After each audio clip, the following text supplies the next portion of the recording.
عام طور پر حضرت حسین کا تذکرہ تو کیا جاتا ہے، حضرت حسن کا تذکرہ کم کیا جاتا ہے، حالانکہ حضرت حسن نے بھی ایسی زبردست روشن مثال قائم کی ہے امت کے لیے کہ اگر ان کی اس مثال پر امت قائم ہو جائے یا ان کی اس صفت کو اپنا لے تو امت کا جو شیرازہ ہے وہ کبھی بکھرنے نہ پائے۔ حضرت علی رضی اللہ عنہ کے بعد خلافت کی باگ و ڈور حضرت حسن کے ہاتھ آئی تھی، اور رسہ کشی حضرت معاویہ سے حضرت علی کے زمانے ہی سے چل رہی تھی،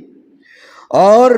یہ مسئلہ یہاں تک پہنچا اور نوبت یہاں تک پہنچی کہ حضرت حسن اور حضرت معاویہ کی فوجیں آمنے سامنے ہو گئی۔ قریب تھا کہ اگر دونوں لشکر مدبھیڑ ہو جاتی دونوں لشکر کی تو ایک خونریزی زبردست قسم کی وجود میں آتی،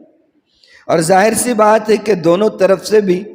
فوجوں میں شامل افراد جو تھے وہ سب مسلمان تھے۔ حضرت حسن رضی اللہ عنہ نے وہ مثال قائم کی کہ رہتی دنیا تک ویسی مثال کوئی پیش نہیں کر سکتا۔ حضرت حسن نے مسلمانوں کے خون کی حفاظت کی خاطر اور مسلمانوں کی جان کی حفاظت کی خاطر اپنے آپ کو خلافت سے دستبردار کر دینا آسان سمجھا بنسبت اس کے کہ مسلمانوں کا خون بہایا جائے۔ آپ نے خود سے جناب معاویہ کے لیے کہ حق میں دستبردار ہونے کی پیشکش کر دی، اور کچھ شرائط پر وہ معاہدہ طے ہوا، اور وہ جنگ جو ہو سکتی تھی وہ رک گئی۔ یہ ایثار ہے، اس کو ایثار کہتے ہیں۔ اس کو کیا کہتے ہیں؟ ایثار۔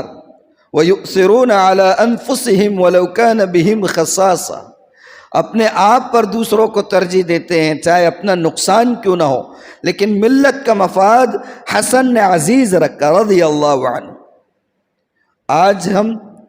دو کوڑی کے لیے، چند عہدوں کے لیے،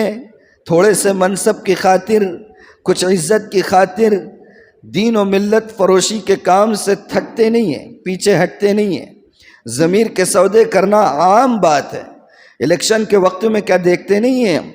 کہ 1000 روپے اور 500 روپے اور 2000 کے لیے ایسے شخص کے حق میں ووٹ دینے کے لیے ملت تیار ہو جاتی ہے جس کے بیک گراؤنڈ سے پوری طرح واقف ہوتے ہیں،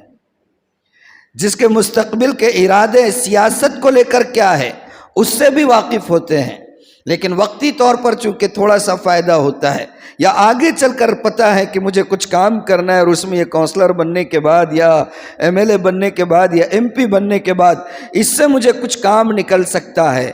تو ہم